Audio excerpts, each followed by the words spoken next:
Good afternoon, everyone, and a very warm welcome to Health Insights Live, Bupa's virtual event series. For those of you that are joining us for the first time, I'm Mark Allen, Commercial Director for UK Insurance, and I'll be hosting today's event. So, we've created this series to discuss healthcare topics and challenges that are facing businesses across the UK. It's all part of our commitment to keep you informed on the latest trends we're seeing within Bupa and across the wider healthcare market. As the pandemic continues, we recognise the importance of keeping you up to date, including access to services and hospital capacity. The situation, as I'm sure you're aware, continues to be very fluid. So although we've given Bupa's Director of Healthcare Management, James Sherwood, a break from the screen today, we will continue to share regular updates, and you can expect the next one in the forthcoming edition of the Bupa newsletter next week. In the meantime, if you do have any specific questions, please get in touch with your account manager, as they'd be really happy to help. For those of you that are regulars, you'll notice that we've enhanced our tech today. We're supporting a new level of functionality, so what possibly could go wrong within our live event series. So on the right-hand side of the video, you'll see two blue boxes. The first box is labelled Q&A.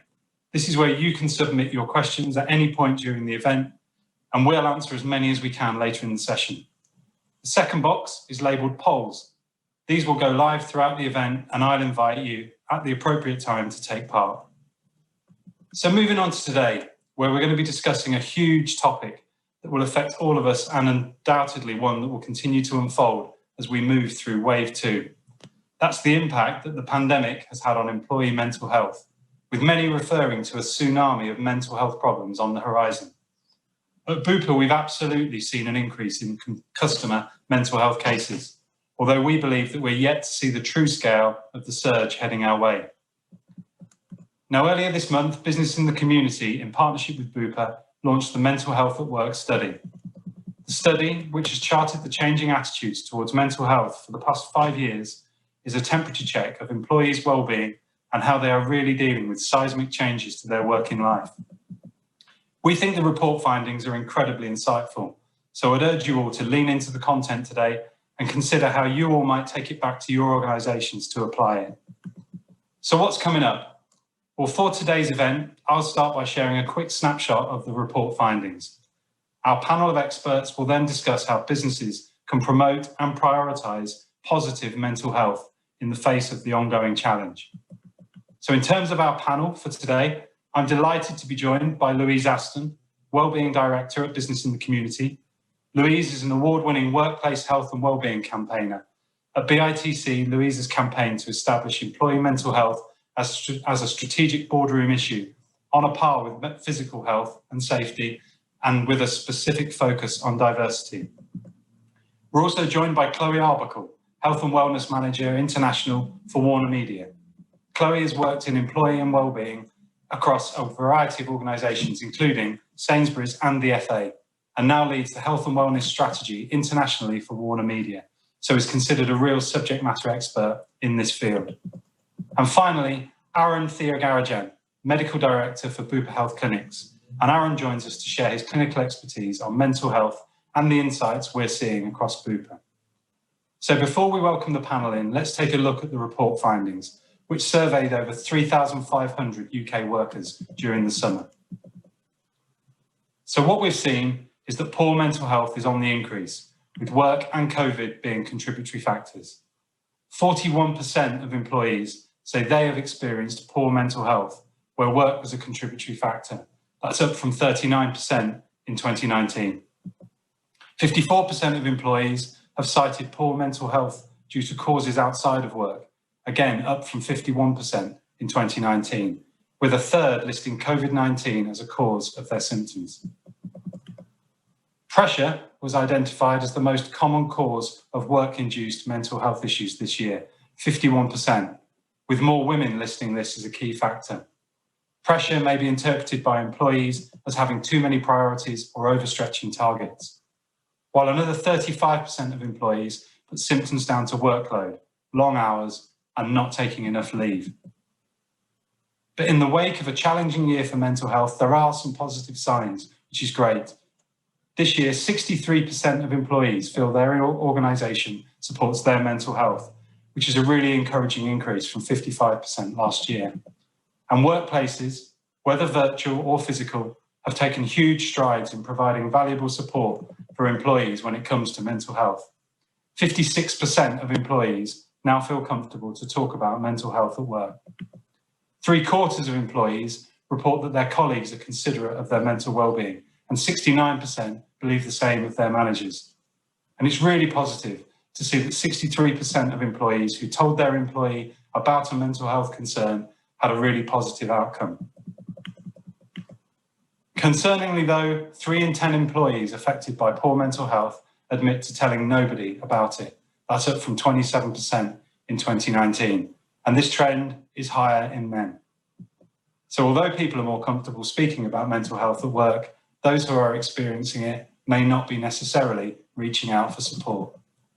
And finally, and this for me is the most disturbing finding, despite employees feeling more supported by their managers and organisations, 62% of managers, at least sometimes, put their organisation above their team's well-being.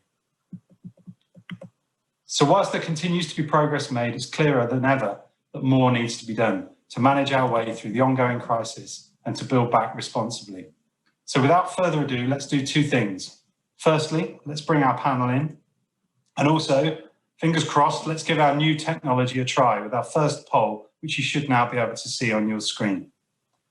So we'd like you to select one option, the one that you currently think has had the biggest impact on your team's mental health. And whilst everyone completes the poll, let's welcome our panel. There they are on the screen. And firstly, I'm going to come to you, Aaron. So Aaron, you've seen the report, you've heard the summary there. We've had time to digest it. From a clinical perspective and everything that you see in your day-to-day dealings, what do you think the current mental health landscape looks like? Thanks, Mark. Yeah, it's a really interesting question. As you highlighted earlier, the landscape is rapidly evolving, probably at a pace that we've never really seen before. And we certainly expect to see an increase in mental health cases as the pandemic continues on a large scale. A whopping 8 out of 10 adults experienced poor mental health symptoms during the lockdown. And the figure you quoted earlier is really quite worrying about the fact that we're seeing at least 30% of people who are experiencing symptoms that may indicate poor mental health, such as continuous low mood, anxiousness, low self-esteem, hopelessness even. And some of these people aren't even telling anyone about it, which is even more concerning. We know that the longer mental health issues linger without treatment, the worse that the condition can become. So we really need to act upstream in these situations. Before the pandemic, we saw how increased awareness of importance of mental health was. And this was driving a steady rise in the number of people accessing services. But this upward trend collapsed with the lockdowns. People became more anxious to visit healthcare settings, or as the charity Mind reported, 1 in 3 adults didn't even try to access mental health services because they didn't think that they actually deserved any support, which is really sad to hear. Since May, Bupa has been seeing a steady recovery in the number of people accessing treatment. Pre-authorizations for mental health are up by about 16% compared to September 2019, and this increase is quite significant. In September, Bupa's mental health direct access service was experiencing a 10% increase in demand on pre-COVID levels, and this is led by 44% compared to September 2019. More significantly, our forecasts indicate there's a 50% increase in mental health claims in Q4 compared to the same period last year. And Bupa's data confirms that much of this is being driven by increased symptoms of anxiety and depression, the 2 cardinal signifying issues in mental health. In summary, these signs are pointing to a so-called tsunami being here already. However, these figures suggest that we're still only witnessing the beginning, and the true impacts will only really become apparent over time. Thanks, Aaron. And, a load of stats there that I think really reinforce what we're seeing in the survey, and great to hear that kind of first-hand view of what we're seeing here at Bupa. The good news is, everybody, the poll has worked, and I have the results here. Now, 35% of people with the biggest answer have said workload is the biggest impact on teams' mental health, and work-life balance is the second answer with 27%. Those two are the clear winners. So there's no doubt, again, that's pretty consistent that people are struggling to cope with juggling everything that's going on in their lives and maybe some boundaries. Chloe, maybe come to you now in your role, that kind of international, very diverse workforce that you're looking after there. When you think about that new way of working and how it's impacting people's lives, what practical steps are you taking at Warner Media to maybe do more to look after people and find ways of supporting positive mental health? Thanks, Mark, and hi, everyone. Well, first of all, within the UK, a number of our employees are working from home. In fact, the majority are, but we also have a number of people who are back at work. Our TV and film production, also our news divisions have not stopped. So this group are working, making their productions COVID secure, which is no easy task. Adds an added level of pressure to their lives and their mental health. So we're looking after two distinct groups here. We're also an international company, so our employees within the UK collaborate and work closely with our colleagues in APAC and also the US, which means you can have extremely long working hours. And then working from home is that people are starting their days very early and finishing them very late because they're no longer commuting and therefore they're more accessible, and people know that they're more accessible, which can lead to exhaustion. We have also carried out an employee global survey, and the outcomes are very similar to the survey you've just done now. And the dominant issues that were highlighted were employees struggling to maintain any work-life balance, having real problems setting boundaries between their work life and their personal life, and finally feeling that senior management and managers generally were setting unrealistic expectations upon them. So obviously, as an all, very concerned about burnout. And the ways we're tackling it, we're attempting to tackle it now, and it's we hope it's the right way, and we're doing lots of work in this area. First of all, we feel that senior managers need to take responsibility and literally walk the talk, and demonstrate and empower their teams to follow practices and work practices that allow people to protect their mental health. The line managers are a huge opportunity to drive behaviours. We know from the mental health survey study results that you've just described that there's a significant increase in the numbers of managers who see a key part of their role as looking after the wellbeing of their team. Within the organisation in the UK, a number of our business units have already done a lot of work with the Thriving at Work standards and produced and trained their line managers. This is an opportunity to refresh that line manager training and also provide them with training that acknowledges the additional pressures that COVID pandemic brings, because I think a lot of the training that we did before obviously didn't predict that we're about to face a pandemic and this new virtual way of working. As a result of the survey, all employees received very carefully worded communications from senior management in the States, giving them various tips about how they can work better from home, stating that they should proactively think about their well-being, planning their day, setting the non-negotiables, whether it's taking the dog for a walk, rather than meetings having 55 or 50-minute meetings, half-hour meetings should become 25, and that you should factor in time between those meetings because there is this complete exhaustion between non-stop Zoom sessions. And I think it's really important that those messages that were sent out in the email are backed up in discussions within team meetings, senior management meetings, to ensure that employees know that their senior management will allow them to work the way the company has actually prescribed. And as part of our World Mental Health Day campaign just the other week, we went heavily with the message suggesting people take a digital detox. And we know a number of our employees had watched the programme The Social Dilemma on Netflix, because we are a TV content company. And I think that has been well received, and people want more information in that area. Wow, I think that just shows some of the complexities that are involved here, especially when you're trying to lead a global and complex force. I think that the point you make about the intensity of the permanency of the screen being on all the time. I saw someone on Twitter this morning who said, wow, can't wait for today, another day of 24 times 30-minute Zoom meetings.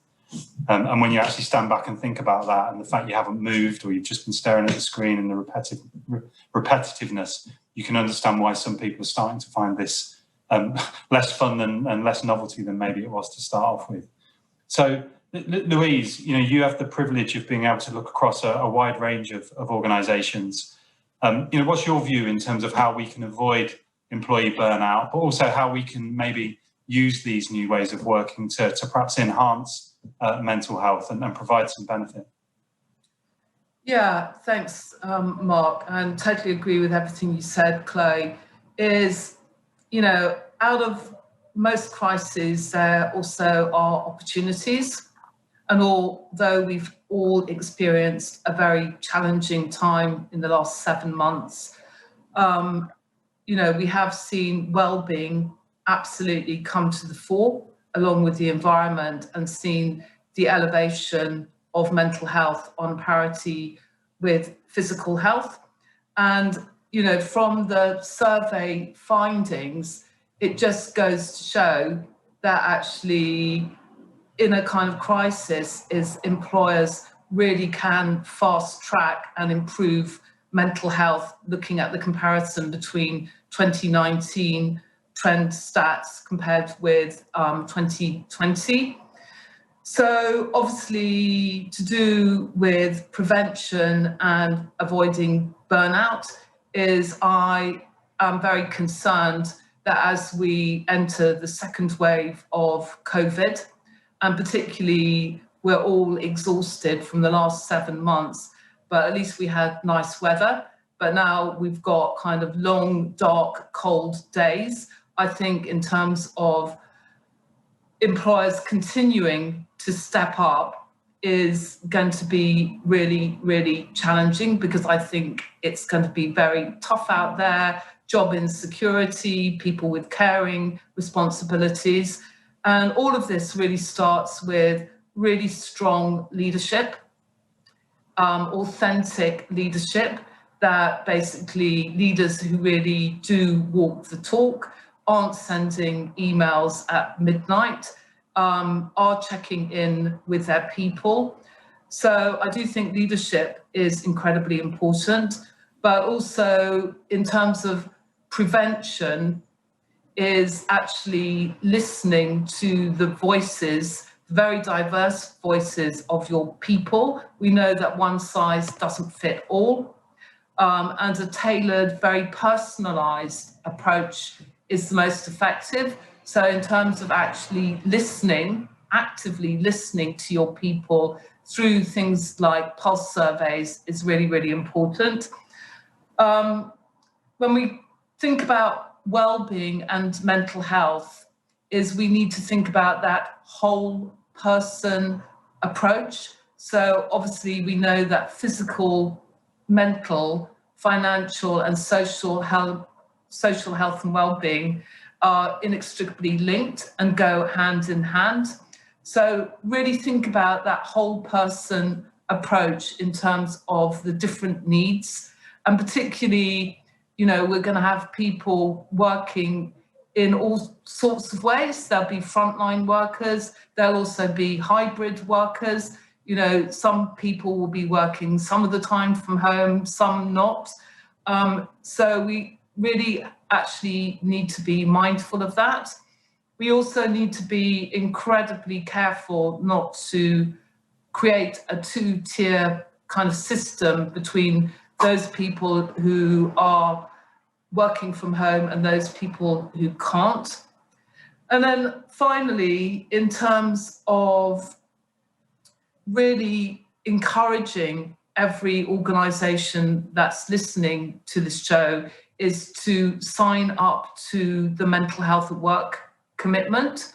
It's a fantastic evidence framework which actually has helped to actually shape better mental health of the nation in terms of the reflection in the findings that Mark's just shared.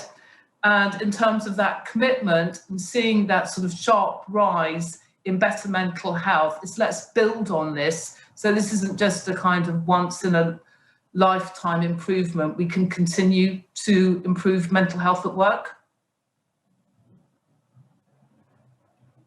Great, thanks Louise, and you and I never miss an opportunity to encourage and plug the mental health at work commitment there. So thanks for getting that in. That's great. I think you also raise an important point that maybe is more about a second wave than the first wave, which is in the first wave, certainly at the beginning, we were used to people shutting offices and everybody working from home. Certainly office workers anyway. And in the second wave, I suspect we'll see offices staying open and some people still being in the office, some people working from home. And maybe that draws attention more to the fact there are also many other types of people who just can't work from home, jobs that can't be done from home. So I think that really raises this idea about the need to tailor our approach. So maybe back to you, Aaron. Louise talked a lot about this whole person approach. What's your view on how new ways of working could impact on people's mental health, both positively, but also, where are the pitfalls, where are the risks for employers? Thanks, Mark. Yeah. I think there's no question about it. Our new way of working and living brings new pressures. Some of these things are positive, but some are also quite difficult at the same time. So if I just touch upon some of those pressures, new ways of working put unforeseen pressure on relationships at home. We all have different personas for work as well, and work and home. Another thing I can think of would be the commute from one world to the other, provided time to decompress and switch roles, or kind of be a bit cathartic en route, listen to your music, do things that might just have a bit of me time. Working from home, I think, has blurred these boundaries, but eliminating the commute has also created a bit more leisure time for family or time with the kids. So there really are pros and cons. COVID-19 has been a catalyst for behavioural change, and I think a couple of others have already mentioned this. Research suggests that 1 in 5 problem drinkers increased their alcohol consumption during lockdown, but then again a third reduced their intake. So there's no clear-cut answer to how, whether it's a good or a bad thing. And physical activity has also increased in some groups, particularly older adults, and some people doing exercise classes like Joe Wicks, for example, online and doing well from that. At the same time, some people have become more sedentary. I think the pandemic has created more openness around mental health, propelling us faster than years of campaigning to break the stigma has ever done before. And that surely can only be a good thing. Online support has become a necessity. It's also important to understand the role of digital support, what that can now do. And we expect to see more people feel more open to use remote tools going forward, and the therapies for mental health in the future to be more digitized. But again, recognizing that that's not also for everyone. So whilst the pandemic is likely to have a significant and lasting impact on people's mental health, more investment into mental health support is definitely needed. And hopefully a positive of this catastrophic global event will be that a catalyst for governments to kind of move their shift of thinking to actually prioritise to doing it and investing in the right levels of treatment and support. Great, thank you. And I guess further making the point that Louise made around requiring people to step up, and you can't avoid this topic now. So maybe in a bizarre way, that's a good thing. We're going to go to another poll now. So you should see one appearing on your screen in a second there. So the poll is, which work setting do you think best supports positive mental health? So if you can have a think about that and an answer there on the exciting new technology that we've launched. And whilst everyone's completing the poll, I'm just going to go to Louise again, actually, on this one. So Louise, clearly we keep talking about when things get back to normal or, when this is over. And I'm sure there are lots of conversations going on in many boardrooms about what that means in terms of how people work in the future. What's your view in once we get to that longer term solution and there is genuinely a new way of working that perhaps looks different to a pre-COVID environment? How are we going to make sure that the culture that we create in that new model really positively supports mental health and good mental health longer term? Yeah, it's going back to COVID acting as a really powerful catalyst.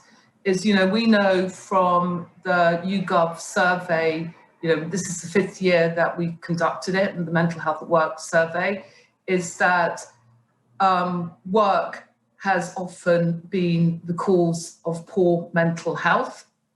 And we've literally seen the nature of work transform literally overnight. I mean, none of us dreamt that so many people could actually work remotely, literally, as I said, overnight. And I think that it's given a lot more employers the confidence and be more bullish about how they design jobs and how they create good work that enhances well-being. We know that putting people first, that people are our greatest asset, and business is at its best when people are at its best. I think there's been a kind of startling realization of that during COVID, hence the findings in the survey that we've just conducted with Bupa that have actually seen those positive shifts. So I don't think anybody wants to go back to the old ways. This is a once in a lifetime opportunity to actually build back responsibly and better. And in some cases, there will be advantages in terms of things like location agnostic ways of working.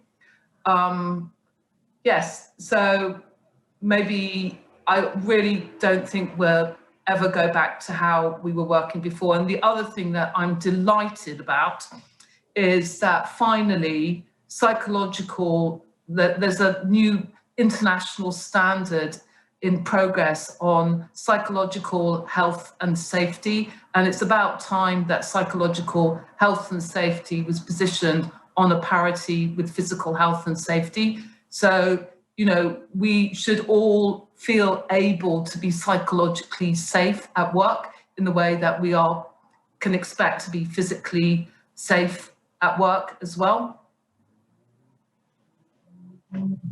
Great, thank you, Louise. And it's good when a plan comes together, because I've got the results of the poll here.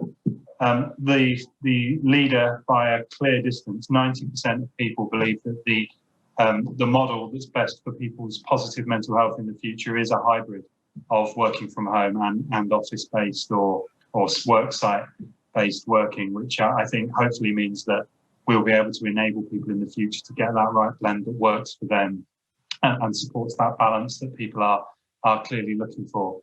I know certainly at Bupa, we've been juggling some of this, and I think the biggest thing that struck me through the whole crisis is the fact that we walked into the crisis.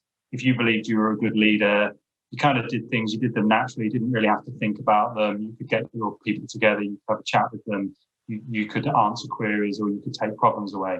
The biggest thing for me is how much more conscious everyone's had to be about their own personal leadership style, the things you're having to remind yourself to do on the screen, the things you're having to look out for. Someone got their camera turned off more than normal, or does that mean they're juggling more than one thing and they're not really in the room, and should you be worried about that?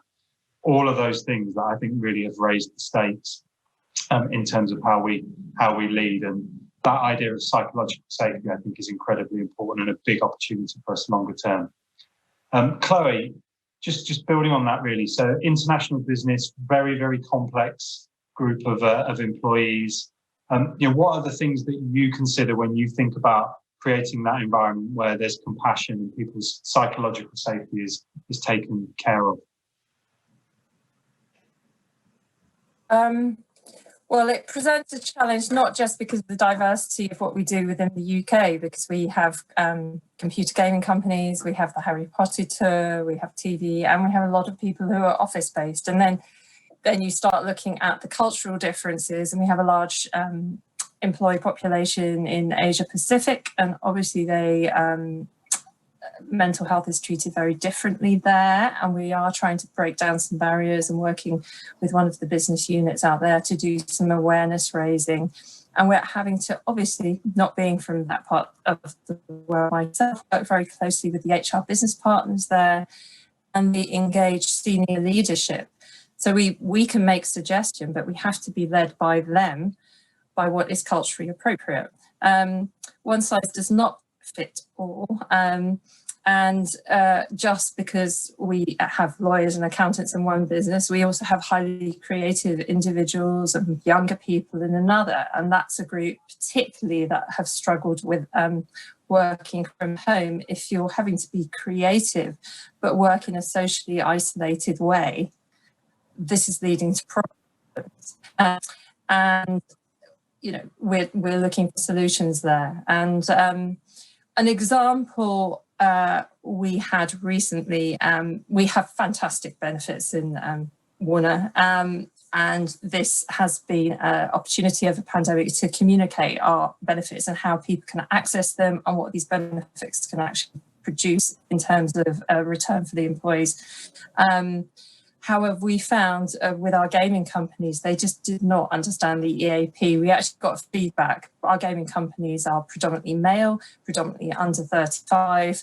And we got some feedback that calling a number to ask for help was just weird.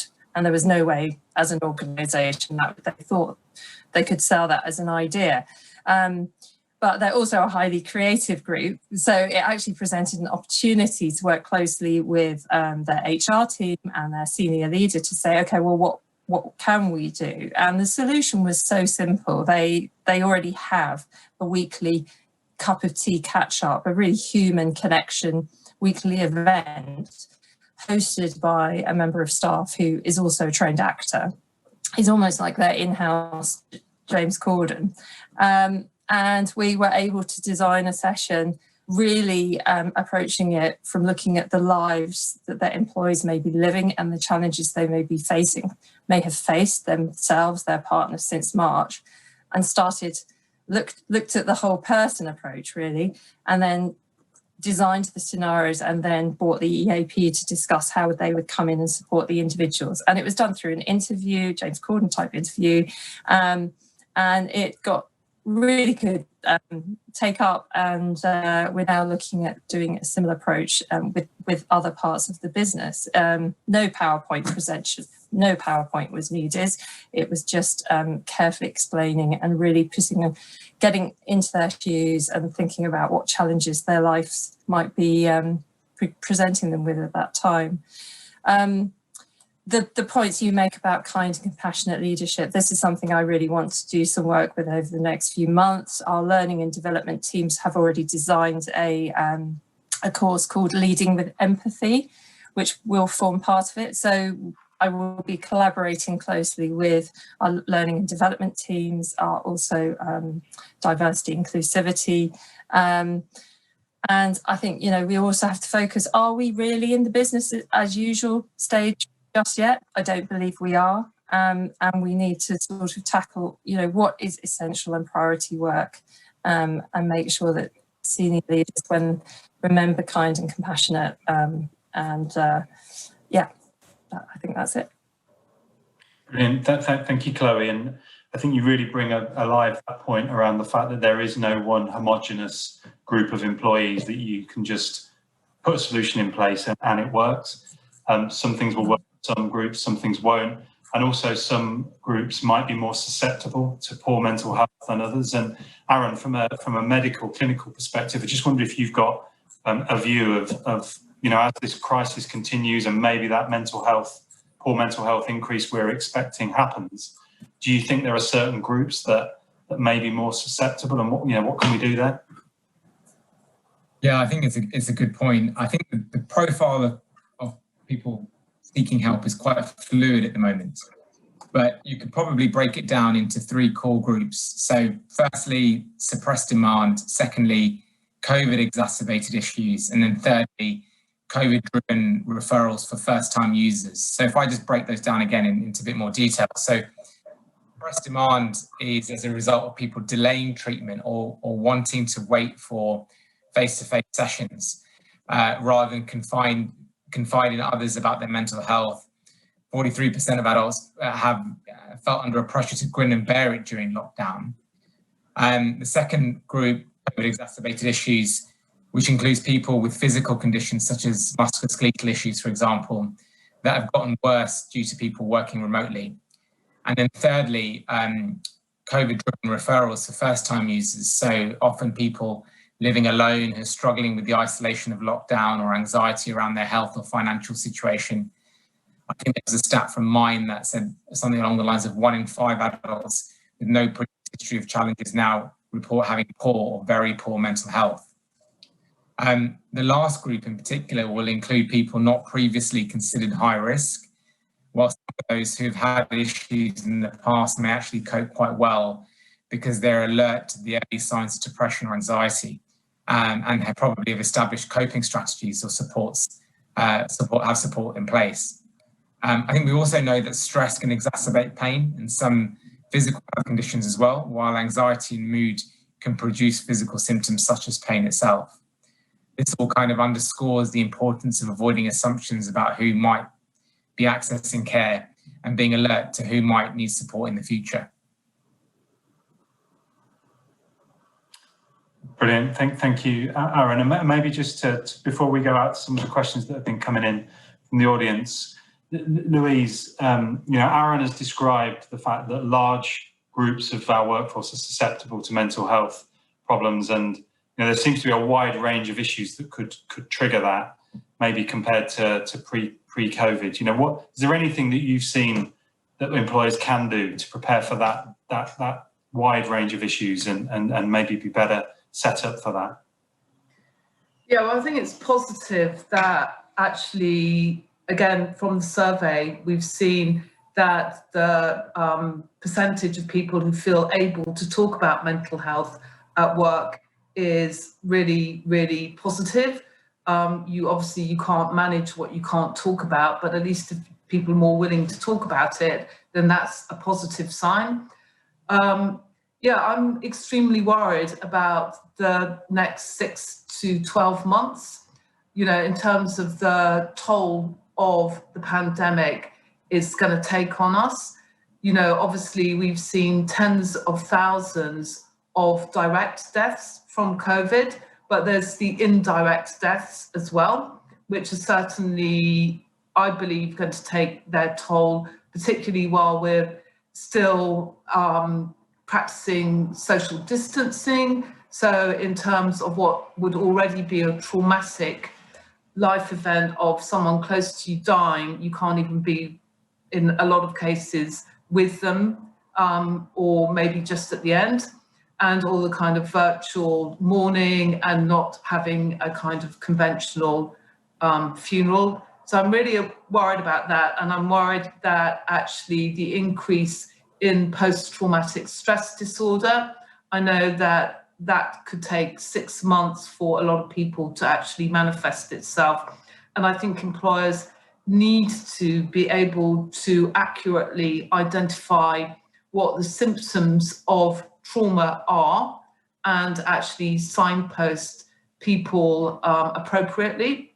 And I'm not convinced that most employers actually are able to do that. We've also seen, and I believe it will continue to increase, is the horrific rise in domestic abuse.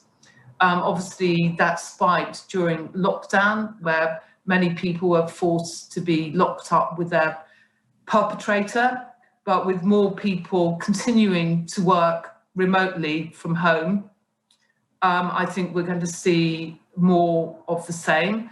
And employers actually, in the past, domestic abuse has been in the foothills for a very long time, and employers just shied away from it. that it wasn't their responsibility. Well, it is their responsibility. You do have a duty of care. And, you know, with people increasingly working from home, that's a direct collision between the workplace and home. So to call it domestic abuse is not accurate because it's something that's actually happening at work. So the other issue that I think is emerging is the issue around long COVID and whether or not this is going to be something that will be covered under the Equality Act in terms of a kind of long and enduring health condition. Yeah, I think something needs to evolve out of that. So I'm worried about domestic abuse, I'm worried about suicide, the impact of death, bereavement and grief, and long COVID. Okay, thanks, Louise. Very, very, very grounding, I think, when you sit and listen to you talk about some of those challenges. So I'm going to go out to the questions. We've had a phenomenal amount of questions coming in through on my WhatsApp group here. So I'm in the privileged position of being able to pick which ones we ask our panel. There's a fantastic question here that I'm going to go to Chloe for. So sorry, Chloe, this is a tough one, but it's something that's been on my mind actually. And the issue of staff appraisals and end of year performance reviews. And there's two elements to this really. One is how on earth this year are we going to be able to evaluate people's performance effectively about who we think's done a good job or who we think perhaps hasn't done a good job and all the consequences of that. How do we manage that?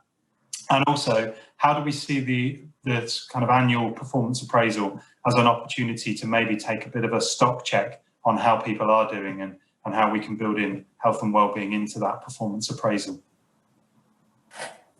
Right, that's a tricky one. I do run the performance appraisal program, and I actually, in my role here, I haven't had one yet. However, if I was to have an input here and I was to have an opportunity, I would say, well, you have to change how you do them this year. You have to put them in the context of what we've all been through. And if you align manager, one of the goals that you should be appraising is how have you looked after the wellbeing of your own team? What training have you undertaken?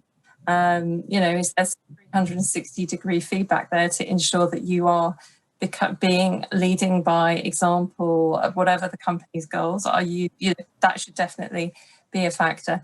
And then when you actually align manager appraising one of your direct reports, one of the questions should be, and how are you feeling? How have you adapted? And because it's actually a fantastic opportunity to check in with that employee and say, you know, we are going to discuss the results, but equally we realise, you maybe have some other things in your life going on. You have had your children at home for 6 months. You have had elderly parents that you need to look after.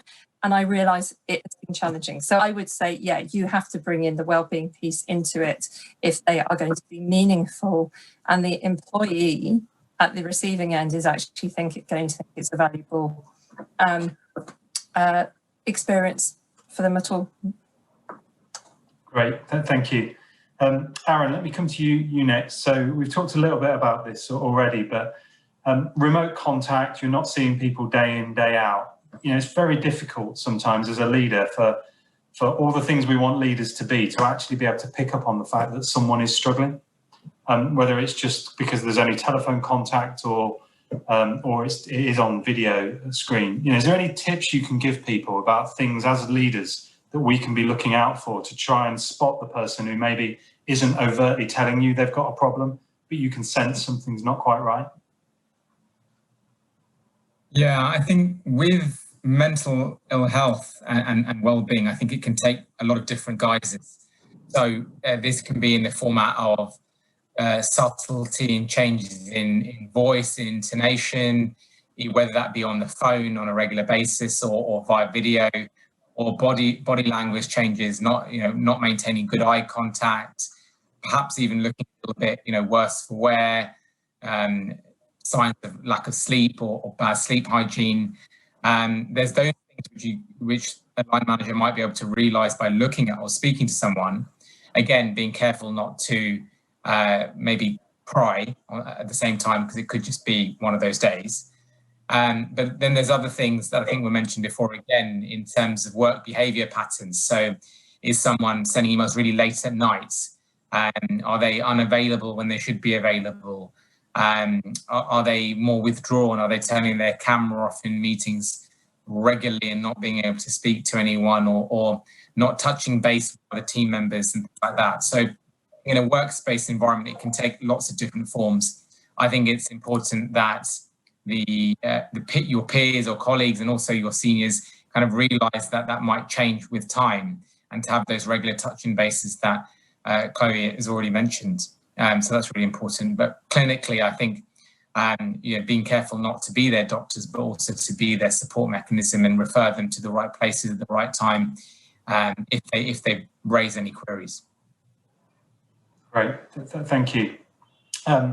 Louise, this is a good one for you, I think. In fact, there's two questions here. So let me read both questions and then we'll see what your thoughts are on this. So the first one is, should employers be doing more for employees who have young children, and maybe even creating a mandatory space to help them balance the strains on their mental health? And another question, which I think is linked, which is, and aren't employers' heightened and overbearing expectations of work at home the major contributing issue to deteriorating mental health? I think the reason I've pulled those two out is it's something we've not really talked that much about, is how people are juggling all the things they're trying to juggle. We've all seen children appearing in the screen and everyone waving, and isn't that nice? But equally, there's a massive amount of pressure that is put on people having to juggle that whilst holding those standards and knowing they've got their performance appraisal and so on. So, I know you'll give this to us straight, Louise. You always do perspective. But what can we do? What can we do about that to be more sympathetic? I think with the kind of boundaries between work and home are for a lot of people completely grey, because they've had to be, in terms of, like you say, juggling work and caring responsibilities. In terms of, it's back to what we were talking about to do with empathy and compassion. It's actually understanding people's situations, and in terms of empathy isn't enough. It's about being compassionate, how you respond to that. So it's the ability to put yourself in other people's shoes. What can employers do is, by understanding what their people are up against, is actually try and give them the support they need. We've looked at how many employers actually have made a lot of adjustments or allowed people to work in a much more agile way than possibly pre-COVID. So I'm not sure that answers the question completely, Mark, but that's my initial response. To do with, can you just remind me what the second part of the question was about work? I think it was the kind of blend that on one hand you've got someone trying to juggle all their home, whilst their employer is also loading on the pressure. How do you what can you do to try and acknowledge and stop that? And I think there's probably an obvious answer, which is try your hardest not to put the pressure on people in the first place. And as you've said, recognise that people are juggling those things. I mean, often, certainly on video calls, there are plenty of clues, usually, aren't they, when a 2-year-old climbs on their mum's lap in the middle of a call and we're all waving. That's nice, and as I said, but we really need to make sure that we're also acknowledging that I don't know, putting a video call in at 6 o'clock when bath time's on might not be a very good idea, because the person may feel pressured into being there. So I think it's, again, with virtual remote working, is you're seeing people's whole lives. So obviously, in terms of, taking into account that they do have other things going on. I mean, I've met your daughter a couple of times, Mark, which was very nice. So I just think it's about making allowances for that, but also asking them, what support, what adjustments, what flexibility can their employer actually provide to make their lives easier. One of the things that's really come through is the increase in virtual presenteeism, that people always feel they need to be available. And I think, responsible employers absolutely need to give their people permission to switch off and actually to encourage them to take breaks. So there's a big responsibility there as well. Chloe, anything from either Warner Media or maybe any of your network or contacts that you've seen where people have handled this well? Well, we're in discussion at the moment. We do work with a parenting company, and we're looking at rolling it out more widely, which won't only offer support and training to people expecting or who are struggling with managing their work and their parental lives, but also offer some training to the line managers who are managing people who have children. I get this completely. I really miss my commute, which I call my acclimatization period between work and then see my children. Now, literally, it takes me 3 minutes, and you've just finished a call with 15 people, and then you go straight into the chaos of a family kitchen table, and it's really, really hard. And I think we within our organisation, we're going through some transformation or changes at the moment, but we have employee resource groups and we have working parent groups. And this is something where we need to really, the wellbeing team needs to collaborate closely with them. So we come up with suggestions and lunch and learns, and a lot of the senior management are parents. So we're not two distinct groups. We're all the same, and I think we just need to have greater honesty and voice these challenges upwards and say we need to not just acknowledge them, but come up with some working practices that are fairer. Yeah, I agree. And I wonder whether, we've talked a little bit about leadership today. I wonder whether some of this is actually dead simple, which is if you've seen somebody in your team whose kids have been on the screen, what is stopping you just making sure that next time you speak to them, you just say, look, I just want to check, are we doing everything possible to make that situation just a bit easier for you? Is there anything more we can do? It doesn't mean you can, but even just maybe the gesture of asking the question in the first place is helpful for people's well-being, to know someone's looking out for them and they've noticed. Aaron, just maybe a technical one. Someone's asking whether or not we've seen any evidence of surging cases through EAP, counselling or inpatient treatment. I wonder if you could give us a little bit of colour maybe on what we're seeing at Bupa. Yeah, we have. We've seen, I think it was last month, or the month before that, sorry, close to 15 to 20% rise in EAP core volumes. And inpatient admissions, I can't comment as much. Can't recollect, but I would imagine that a lot of the mental health that we're probably not on the admission spectrum, but that might be something that we see in due course, if not dealt with.